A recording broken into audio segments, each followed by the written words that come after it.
All right, how did it go? A little tricky, but hopefully not super difficult. Let's go through the answers. On 17, they gave you this function. We actually already did that one in example 2, only I wrote it as 1/2 instead of 0.5. So hopefully you got your table and you got a graph that looks similar to this. Okay, for 18, it's 6 to the x power. These are the values that you should have got. I did round. This, if you did them as a fraction, would have been 1/6 and 1/36. Okay, I counted by 6's on my y-axis. All right, number 19. This time you have an initial value of 2. So you have 2 and then multiplied by 3 to the x power. So check your table of values.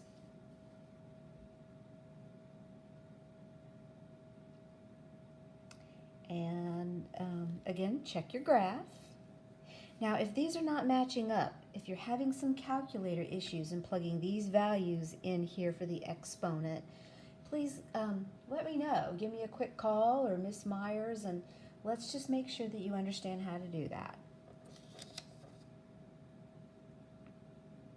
All right, number 20 is 4 times 1/2 to the x power. And again, I plugged the values in, got 16, 8, 4, 2, and 1. Got a nice decay function. And then it switched. On 21 and 22, it gave you the table. So I went ahead and wrote them on my answers. So here's the table. I noticed that I'm multiplying by 4 every time. 2 times 4 is 8, times 4 is 32, times 4 is 128, etc. My initial was 2. I'm multiplying by 4, so it's 4 to the x power.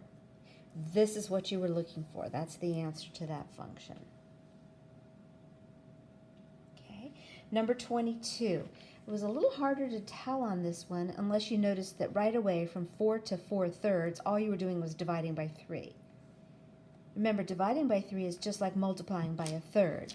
So if I took the 4/3 and multiplied it by 1/3, I had to have 4/9. 3 times 3 is 9. If I multiplied this one by 1/3, I would have 4/27. So the initial value is 4, and then it's 1/3 to the x power. Now, 23 was a graph, so the very first thing I would have done is taken those 1, 2, 3, 4, 5 dots and figured out what they were. Like this is 0, 5, this is 1, 10, 2, 20, etc. And then I made a table. To me, it's a little bit easier to tell from the table that you're actually multiplying by 2. You're doubling it every time. Initial value is 1/2, and then 2 to the x power. Okay, if you're feeling pretty good about this, make sure you have your notes handy and go ahead and do the Google form homework check.